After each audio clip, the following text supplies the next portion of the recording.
দর্শক, আপনাদের আমন্ত্রণ জানাচ্ছি রাতের দীপ্ত সংবাদে। আপনাদের সঙ্গে এই মুহূর্তে আছে আমি রুবায়েত হাসান। আর শুরুতেই থাকছে বিআরবি কেবলস সংবাদ শিরোনাম। ৩৫ বছর পর দেশে আবারও প্রতিদ্বন্দ্বিতাপূর্ণ রাষ্ট্রপতি নির্বাচন। আগামীকাল ভোট গ্রহণ শেষেই ফলাফল ঘোষণা। প্রস্তুতি সম্পন্ন জানালেন সিইসি। 2টা থেকে 5টা পর্যন্ত ভোট হবে, তো ভোটের পরে তো আমরা ওখানে ইনস্ট্যান্টলি গোনা শুরু করবো। গোনার পরে রেজাল্ট যেটা আমি অ্যানাউন্স করবো অ্যাজ নির্বাচনী কর্তা, দ্যাট ইজ ফাইনাল। বাংলাদেশে ব্যবসা ও বিনিয়োগ বাড়াতে আগ্রহী ভারত। 2টি যৌথ টাস্কফোর্স গঠনের সিদ্ধান্ত। সংকট কাটাতে সংলাপে গুরুত্ব এফবিসিসিআই এর।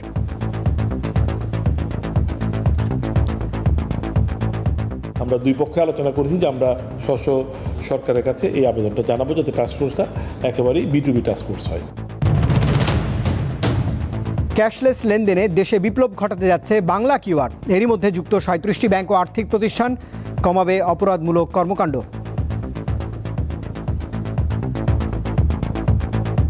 এখানে স্বচ্ছতা আছে, এখানে জবাবদিহিতা কিছু লাগতেছে না, স্বচ্ছ, transparent, everything will be transparent. রাজশাহীতে সার নিয়ে চলছে কারসাজি। অনুমোদিত ডিলাররা বলছেন গুদাম শূন্য, খুচরায় পাওয়া যাচ্ছে বাড়তি টাকা দিলে দুর্ভোগে কৃষকরা।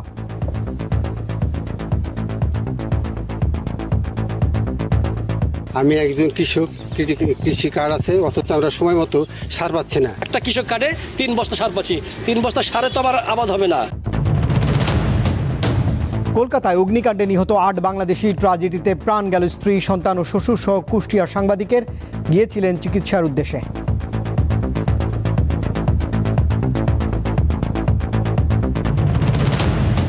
অস্ট্রেলিয়ার বিপক্ষে দ্বিতীয় টেস্ট খেলতে এখন ম্যাকাওয়ে বাংলাদেশ জাতীয় ক্রিকেট দল। প্রথম দিনে জিম সেশনে টাইগারদের অনুশীলন। অপেক্ষা নতুন চ্যালেঞ্জের।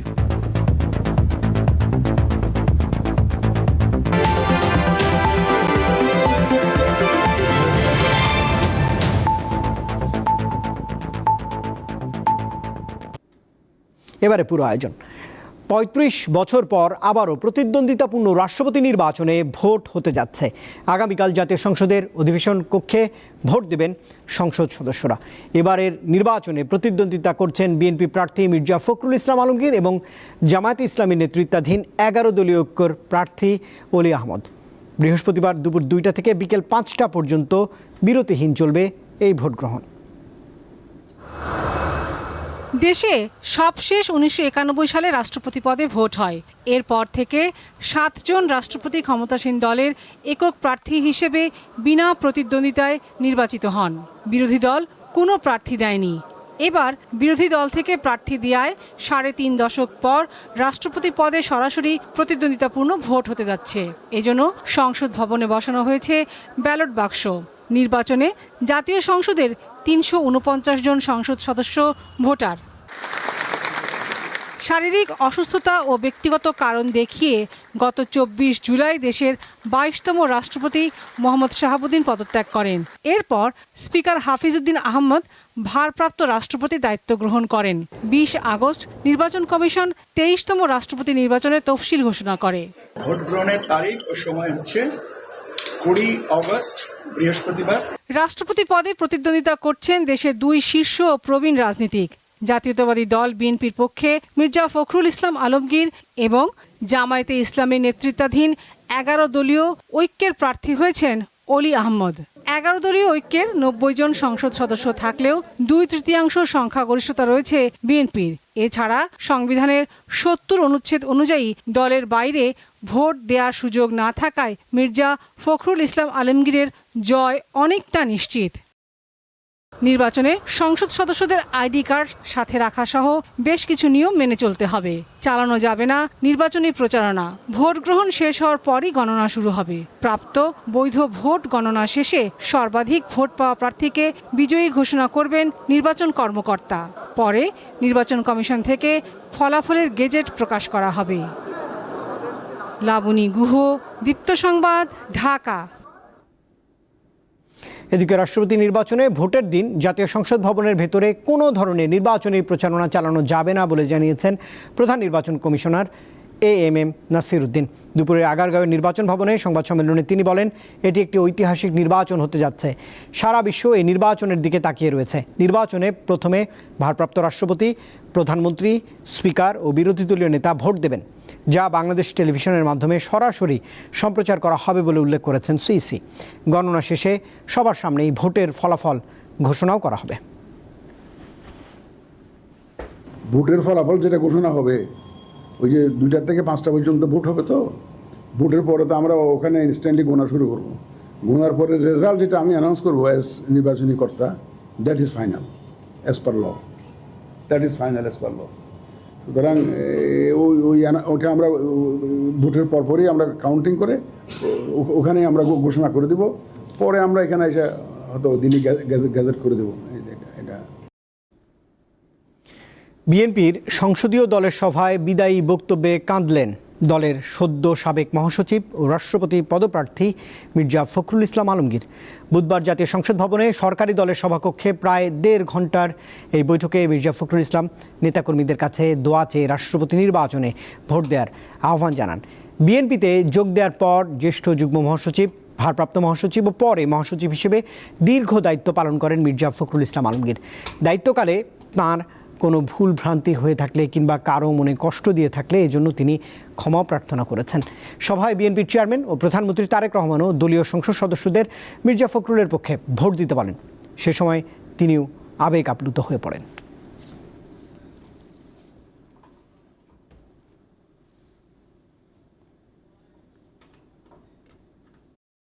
বাংলাদেশে ব্যবসা ও বিনিয়োগ বাড়াতে চান ভারতীয় ব্যবসায়ীরা। সে লক্ষ্যে 2 দেশের মধ্যে যৌথ টাস্কফোর্স গঠনের প্রস্তাব দিয়েছেন ভারতের শীর্ষ ব্যবসায়ী সংগঠন confederation of Indian industry CII।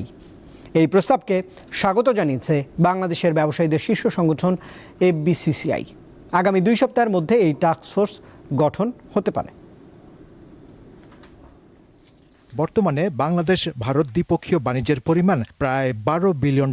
Bangladesh থেকে রপ্তানি প্রায় $2 বিলিয়ন মতো। বিপরীতে ভারত থেকে আমদানি প্রায় $9 থেকে $10 বিলিয়ন সমপরিমাণ।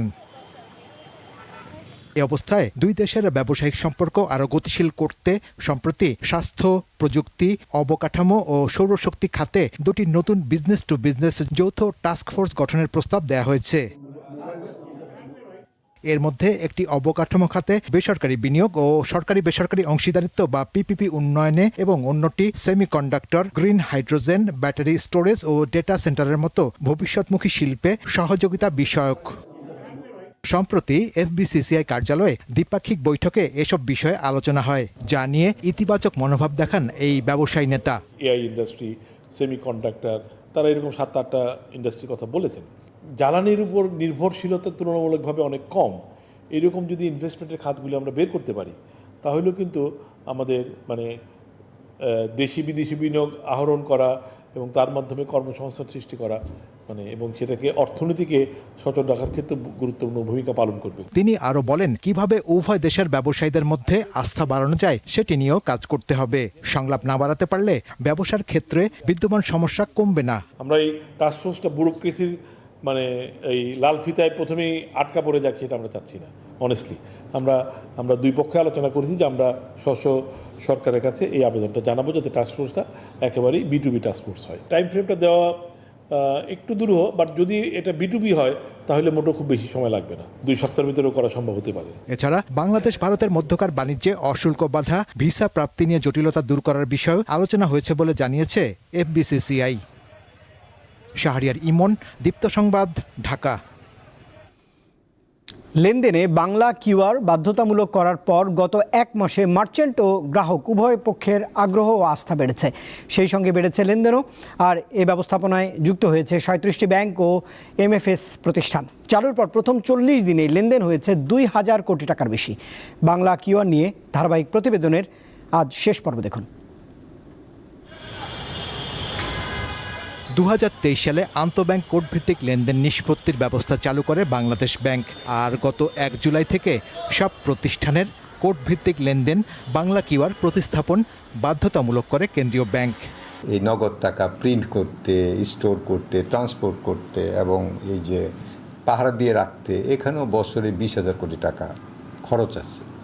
তো সেখানে আমাদের এই কিউআর ব্যবস্থা আমাদেরকে এই টাকার ব্যবহারের থেকে, নগদ টাকার ব্যবহারের থেকে অনেকটা সরিয়ে আনবে এবং ডিজিটাল পেমেন্ট লেনদেনকে উৎসাহিত করবে।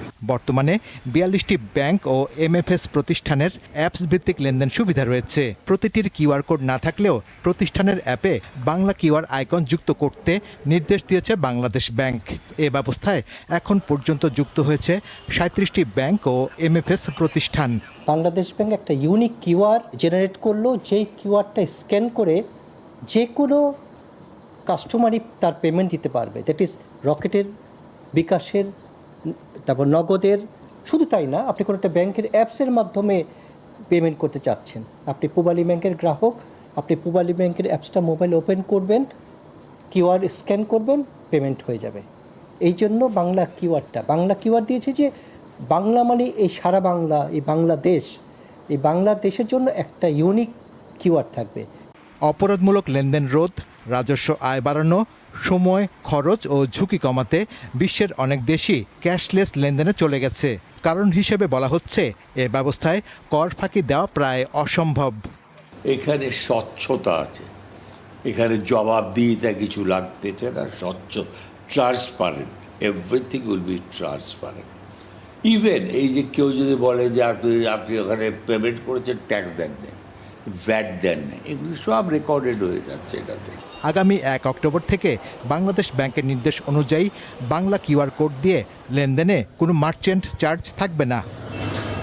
বাংলা কিউআর কোডে দুর্বল ইন্টারনেট সংযোগ, মোবাইল ডাটার অভাব, গ্রাহক ও খুচরা বিক্রেতাদের প্রযুক্তি জ্ঞানের স্বল্পতা এবং সাইবার নিরাপত্তা ঝুঁকি বড় বাধা। এসব বাধা মোকাবেলা করে বাংলা কিউআর কোডকে সামনে এগিয়ে নিতে হবে। শাহরিয়ার ইমন, দীপ্ত সংবাদ, ঢাকা। সরকারি হিসাবে রোপা আমন মৌসুমে রাজশাহীতে সারের বরাদ্দ বেড়েছে, কিন্তু মাঠের চিত্র একেবারেই ভিন্ন। অনুমোদিত ডিলারদের কাছে গিয়ে কৃষকদের শুনতে হচ্ছে সার নেই, অথচ একই বাজারে খুচরা দোকানে বাড়তি দামে মিলছে এই সার। ফলে অতিরিক্ত দামেই সার কিনতে বাধ্য হচ্ছেন কৃষকরা। আমনের জমি প্রস্তুতে ব্যস্ত রাজশাহীর চাষিরা। সার দেওয়ার সময় ঘনিয়ে আসতেই চিন্তার ভাঁজ কৃষকের কপালে। কৃষি কার্ড হাতে ডিলারদের দোকানে দোকানে ছোটাছুটি করেও সরকার নির্ধারিত দামে সার পাচ্ছেন না তারা। খুচরা বিক্রেতাদের কাছে মিলছে টিএসপি ও ডিএপি, তবে সরকার নির্ধারিত দামের চেয়ে বস্তা প্রতি গুনতে হচ্ছে কয়েকশো টাকা বেশি। আমি একজন কৃষক, কৃষি কার্ড আছে, অথচ আমরা সময় মতো সার পাচ্ছি না। এখন একটা ভরা মৌসুম, এখন আমরা সময় মতো সার না পেলে আমাদের আবাদ করা তো সমস্যা। আমরা কোনো সার ভর্তুকি পাই না, দোকান থেকে আমার কিনতে হয় বেশি দামে। লাগবে 5 বস্তা সার, 1 বস্তা সার কিনতে যায় মাথা নষ্ট। একটা কৃষক কার্ডে 3 বস্তা সার পাচ্ছি, 3 বস্তা সারে তো আমার আবাদ হবে না। বিএডিসির অনুমোদিত ডিলাররা বলছেন, আমন মৌসুমে চাহিদা বেশি থাকায় বরাদ্দ পাওয়া সার 2-3 দিনের মধ্যেই শেষ হয়ে যাচ্ছে। আমরা এই মাসে 230 বস্তা সার পেয়েছি, আগস্ট মাসে। এই 230 বস্তা সার এই মোটামুটি 200 চাষিকে আমরা বিতরণ করতে পেরেছি। তো এই একটা কৃষকে আপনার সারের বস্তা চাই, কেউ 5 বস্তা, কেউ 10 বস্তা, কেউ 7 বস্তা, কেউ 1 বস্তা, 2 বস্তা, এইভাবে নিতে আসে সার। মন্ত্রণালয়ের অনুমোদিত বরাদ্দ অনুযায়ী রাজশাহী জেলার 217 জন ডিলারের মাঝে সার সরবরাহ করা হচ্ছে বলে জানান এই কর্মকর্তা। অনুরূপ আগস্ট মাসে আমাদের রাজশাহী অঞ্চলে ওই বরাদ্দ, মন্ত্রণালয়ের বরাদ্দ ছিল 5620 টন। আমরা ওই 217 জন ডিলারের মাধ্যমে আমরা এটা বিতরণ করছি।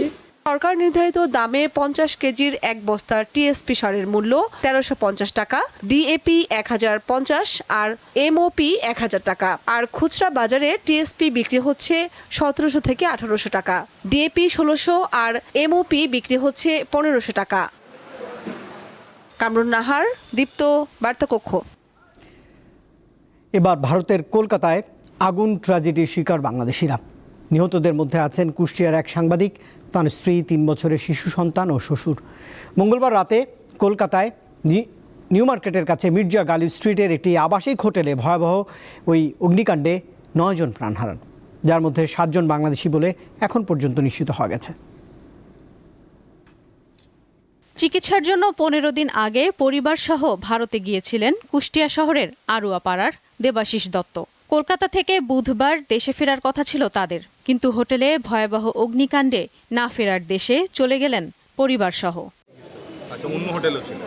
মঙ্গলবার রাত 1:45টার দিকে কলকাতায় নিউ মার্কেটের কাছে মির্জা গালিব স্ট্রিটের একটি আবাসিক হোটেলে ভয়াবহ অগ্নিকাণ্ডে শিশুসহ 9 জনের মৃত্যু হয়। এর মধ্যে কুষ্টিয়ার একই পরিবারের ওই 4 জন ছিলেন। কুষ্টিয়া শহরের আড়ুয়াপাড়ার দেবাশিস দত্ত পেশায় একজন সাংবাদিক। নিহতদের মধ্যে আরও রয়েছেন তার স্ত্রী আফসানা শারমিন, তাদের শিশু সন্তান স্বর্ণশীষ দত্ত এবং দেবাশিসের শ্বশুর আকরাম হোসেন। বড় মেয়েকে দেশে রেখে স্ত্রী ও ছেলের চিকিৎসার জন্য 3 আগস্ট বেঙ্গালুরুতে যান তারা। সেখান থেকে গত সোমবার কলকাতায় আসেন।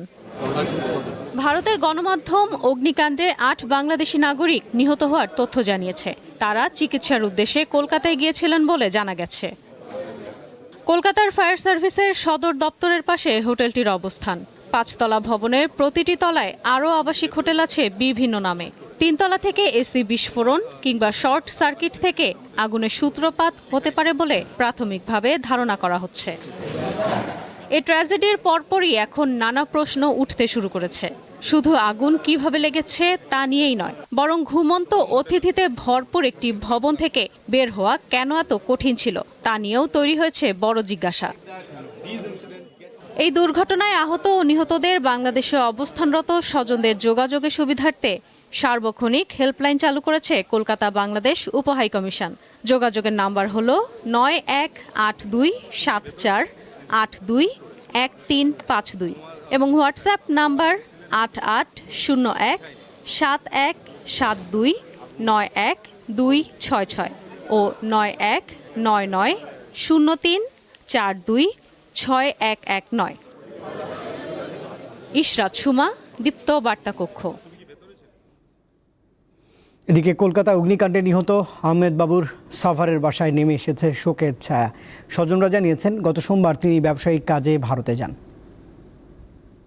রয়েছি সাভারের আমিন বাজার, যেটা বেগুনবাড়ি। এই মর্মান্তিক দুর্ঘটনা আপনারা জানেন যে গতকালকে যে কলকাতাতে যে 9 জন বাংলাদেশি ঘুরে মারা গেছে, তার মধ্যে এই সাভারের বেগুনবাড়ির যিনি আহমেদ বাবু তিনি মারা গেছে। আমরা সেই পরিবারে আসছি এবং এখানে শোকের মাতম চলছে। এবং আহমেদ বাবু সম্পর্কে আমরা যতটা জানিয়েছি তিনি কসমেটিক ব্যবসায়ী এবং তিনি মাঝে মাঝে কলকাতায় গিয়ে থাকেন এবং গত সোমবার তিনি গিয়েছেন এবং আগামীকালকে তার দেশে ফেরার কথা ছিল, তার মধ্যে মর্মান্তিক দুর্ঘটনা ঘটে। তো আমরা সেই বাবু যে মারা গেছে সেই প্রতিবেশী এবং তার স্বজনরা কি বলছে সেগুলো আপনাদের জানাতে চেষ্টা করব। সোমবার দিনকে গেছে আমি আয়া পুরুম, আমার বাবার আইনা দাও, তোমরা আমার বাবার আইনা দিবে, আমরা কিছু চাই না, আমরা লাশ চাই। আমার ভাইয়ের তো আর পাবো না, আমরা লাশটা চাই, পাইলে ওর বাল বাচ্চা আসতে। গত 2 দিন আগে কলকাতায় গিয়েছিলেন, আজকে 2:30টার দিকে আমরা এম্বাসি থেকে জানতে পারছি যে উনি মারা গেছেন। এই মুহূর্তে অবস্থায় আমি সরকারের কাছে বলবো যে খুব সহজে যেন আমরা নিয়ে আসতে পারি এইরকম একটা উদ্যোগ যেন সরকার নেয়।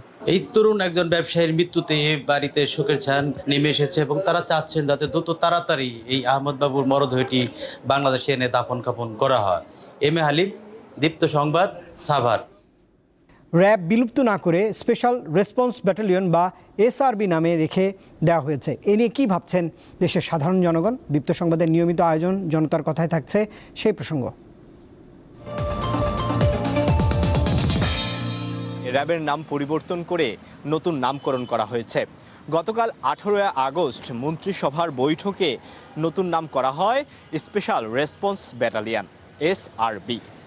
র্যাবের এই নতুন নামকরণ নিয়ে সাধারণ জনগণ কি ভাবছেন? র্যাবের নাম পরিবর্তন একটা ভালো দিক, কিন্তু শুধু নাম পরিবর্তন দিয়ে সব কিছু পরিবর্তন সম্ভব হয় না। নাম পরিবর্তনের সাথে তাদের আচার ব্যবহারটাও পরিবর্তন করতে হবে।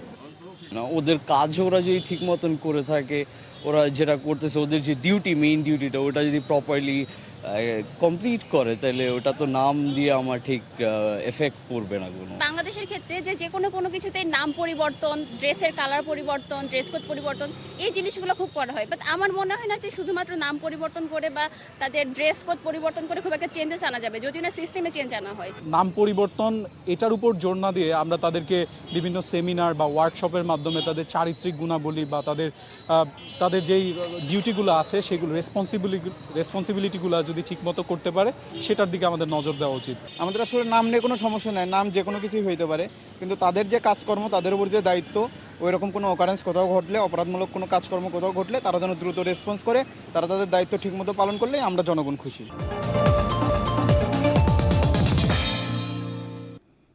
দর্শক, এবার দেশের আরও কিছু টুকরো খবর নিয়ে থাকছে দীপ্ত সংবাদের নিয়মিত আয়োজন সংবাদ সংক্ষেপ। ফেনীর শস্যদিতে বিশ্ববিদ্যালয়ের পাশে বিটুমিন পোড়ানোর বিষাক্ত কালো ধোঁয়া ও তীব্র গন্ধে 4 শিক্ষার্থী অসুস্থ হয়ে পড়ে। বুধবার দুপুরে উত্তর খানেবাড়ি সরকারি প্রাথমিক বিদ্যালয়ে এ ঘটনা ঘটে। অসুস্থদের উদ্ধার করে হাসপাতালে ভর্তি করা হয়েছে।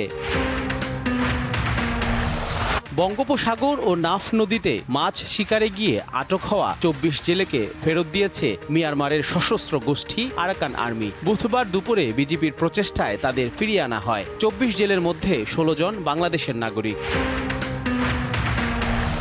নেত্রকোনার কলমাকান্দা উপজেলা সীমান্তে মাদক বিরোধী বিশেষ অভিযান চালিয়ে মালিকবিহীন অবস্থায় 83 বোতল ভারতীয় মদ জব্দ করা হয়েছে। মঙ্গলবার গভীর রাতে অভিযান পরিচালনা করে এসব উদ্ধার করে বিজিবি। শাহজালাল বিজ্ঞান ও প্রযুক্তি বিশ্ববিদ্যালয়ের এক হলের কাছে টিলার 245টি গাছ বিক্রির উদ্যোগ নিয়েছে বিশ্ববিদ্যালয় কর্তৃপক্ষ। বলছে, হলের মেয়েদের নিরাপত্তার কথা বিবেচনা করে তদন্ত কমিটির প্রতিবেদনের প্রেক্ষিতে এই সিদ্ধান্ত গ্রহণ করা হয়েছে। এতে হলের শিক্ষার্থীদেরও সম্মতি রয়েছে।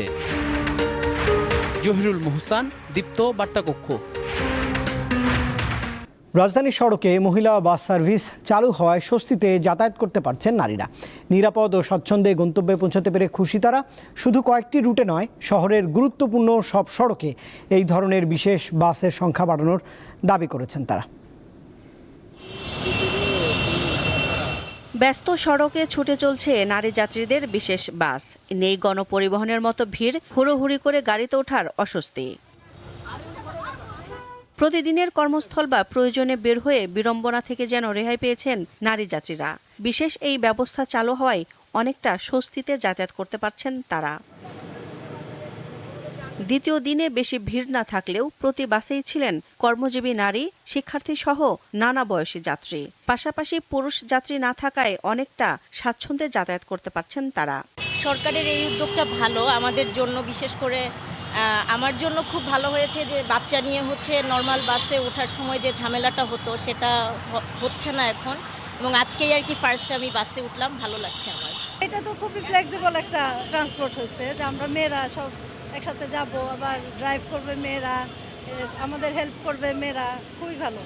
মহিলাদের অনেক ভোগান্তি, রাস্তায় দেখা যায় যে যেভাবে মাঝে মাঝে পরিস্থিতি হয় আমাদের জন্য অনেক টাফ হয়ে যায় চলাফেরা। সেই ক্ষেত্রে মহিলাদের জন্য অনেক একটা সিকিউর একটা এটা খুবই দরকার। এই পরিবহনের চালক সহ সকলে নারী হওয়ায় উচ্ছ্বসিত তারা। দক্ষতার সঙ্গে স্টিয়ারিং সামলে গন্তব্যে ছুটছেন সবাই।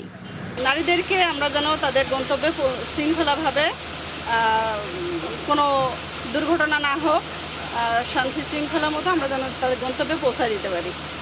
সবাই আমাদেরকে বেশ শুভকামনা জানাচ্ছে এবং আমরা খুব সন্তুষ্ট তাতে। আমরাও তাদেরকে বলবো যে আমাদের পাশে থাকবেন আপনারা। সড়কে বিশেষ এই বাসের সংখ্যা বাড়লে যাতায়াত সুবিধার পাশাপাশি বাড়বে গণপরিবহনে নারীর অংশগ্রহণ, এমনটি মনে করছেন সংশ্লিষ্টরা। দিলশা দানি, দীপ্ত সংবাদ, ঢাকা। এবারে খেলার খবর। অস্ট্রেলিয়ার বিপক্ষে সিরিজের দ্বিতীয় শেষ টেস্টের জন্য ম্যাকওয়ে প্রথম দিনের মতো জিম সেশন করেছে বাংলাদেশ জাতীয় ক্রিকেট দল। প্রথম টেস্টে চোটের কারণে দলের সঙ্গে না থাকলেও দ্বিতীয় টেস্টের আগে যোগ দিয়েছেন পেসার শরীফুল ইসলাম। ডারউইনের আবহাওয়া ছিল বেশ গরম, আর ম্যাকওয়ের পরিস্থিতি পুরোটা উল্টা। আগামী 22 আগস্ট শুরু হবে বাংলাদেশ অস্ট্রেলিয়ার দ্বিতীয় টেস্ট। ম্যাকওয়ের ওয়েদার আসলে বলবো খুবই সুন্দর, আমাদের জন্য অনেক ভালো, কারণ হালকা ঠান্ডা আছে। আমরা তো ডারউইনে খেলছি, মোটামুটি গরম ছিল, বাট এখানে ওয়েদারটা খুবই টিমের এনভায়রনমেন্ট খুব ভালো, এবং কি আমরা একে অপরের সবাই দেখতেছি একে অপরের উপর সাপোর্ট করে, প্রচুর টুরি করে। বাট আমরা এখন নেক্সট ম্যাচ নিয়ে চিন্তা করছি, খেলা দেখা যাক কি হয়। ফুটবলের খবর। ফিফা এশিয়ান কাপে অংশগ্রহণ নিয়ে সিদ্ধান্তহীনতায় রয়েছে বাংলাদেশ ফুটবল ফেডারেশন। বিশ্ব ফুটবলের সর্বোচ্চ নিয়ন্ত্রক সংস্থার কাছ থেকে পাওয়া প্রস্তাবের বিপরীতে বাফুফে সম্মতি দিলেও শেষ পর্যন্ত অংশগ্রহণ করবে কিনা তা এখনও অস্পষ্ট। দক্ষিণ পূর্ব এশিয়ার দেশগুলোকে নিয়ে আগামী 24 সেপ্টেম্বর প্রথমবারের মতো মাঠে গড়াতে যাচ্ছে ফিফা এশিয়ান কাপ। ভারত নাম প্রত্যাহার করায় খেলার সুযোগ পেয়েছে বাংলাদেশ।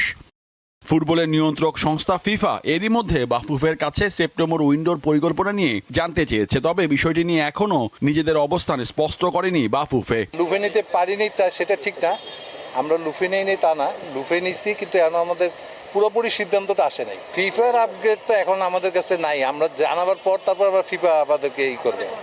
আমরা এখনো কিছু বলি নেই, ইয়েস তো বলি নেই, ওটা তো ইসি মেম্বারদের সঙ্গে মিটিং করে তারপর থেকে এটা আমরা ইনফর্ম করব। এশিয়ান কাপে 14 দল হলেও খেলা হবে দুটি ডিভিশনে। 8 দল নিয়ে প্রিমিয়ার ডিভিশন হবে ইন্দোনেশিয়ায়, 6 দল নিয়ে চ্যালেঞ্জ ডিভিশন হংকংয়ে। প্রিমিয়ার ডিভিশনে স্বাগতিকদের সঙ্গে আছে Thailand, Vietnam, Philippines, Malaysia, Singapore ও পাকিস্তান। চূড়ান্ত হলে বাংলাদেশ এই ডিভিশনে খেলার সুযোগ পাবে। সেক্ষেত্রে এই গ্রুপে সঙ্গী হবে ইন্দোনেশিয়া, মালয়েশিয়া ও সিঙ্গাপুর। এশিয়ান কাপ ওরা আমাদের চেয়ে শক্তিতে এগিয়ে, তাদের বিপক্ষে খেললে আমরা নিজেদের ভুলগুলো শনাক্ত করতে পারবো এবং শিখতে পারবো। সাফ একটি কঠিন টুর্নামেন্ট এবং বাংলাদেশ দীর্ঘ 23 বছর ধরে এটি জিততে পারেনি। এই প্রতিযোগিতার জন্য সবকিছু একদম নিখুঁত হতে হবে, তাই আসিয়ানে অংশ নিলে খুব ভালো হবে।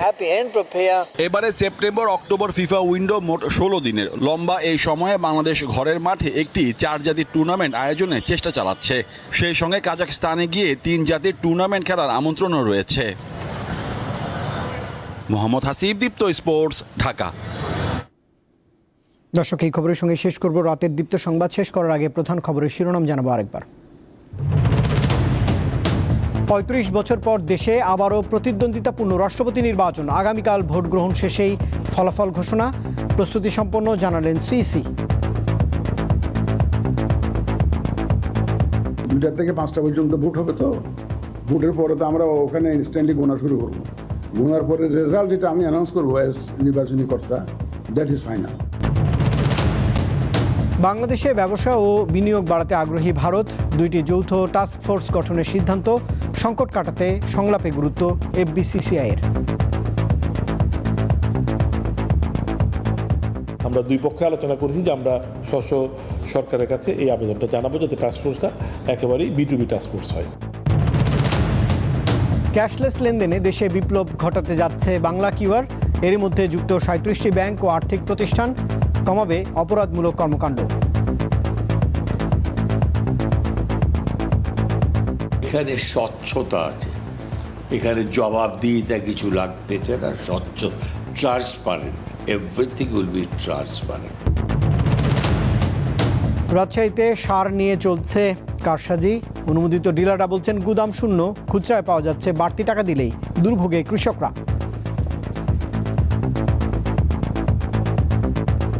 আমি একজন কৃষক, কৃষি কার্ড আছে, অথচ আমরা সময় মতো সার পাচ্ছি না। একটা কৃষক কার্ডে 3 বস্তা সার পাচ্ছি, 3 বস্তা সারে তো আমার আবাদ হবে না। কলকাতায় অগ্নিকাণ্ডে নিহত 7 বাংলাদেশি। ট্র্যাজেডিতে প্রাণ গেল স্ত্রী, সন্তান ও শ্বশুর সহ কুষ্টিয়ার সাংবাদিকের। গিয়েছিলেন চিকিৎসার উদ্দেশ্যে।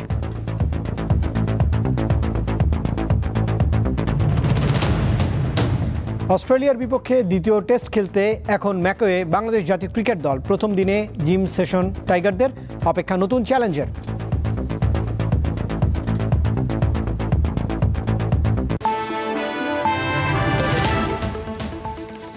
আর দর্শক, এই ছিল এখনকার মতো। এতক্ষণ সঙ্গে থাকবার জন্য ধন্যবাদ সবাইকে। আরও তথ্য ও বিনোদনের জন্য আপনি যুক্ত থাকতে পারেন দীপ্ত টেলিভিশনের ডিজিটাল প্ল্যাটফর্মগুলোতে।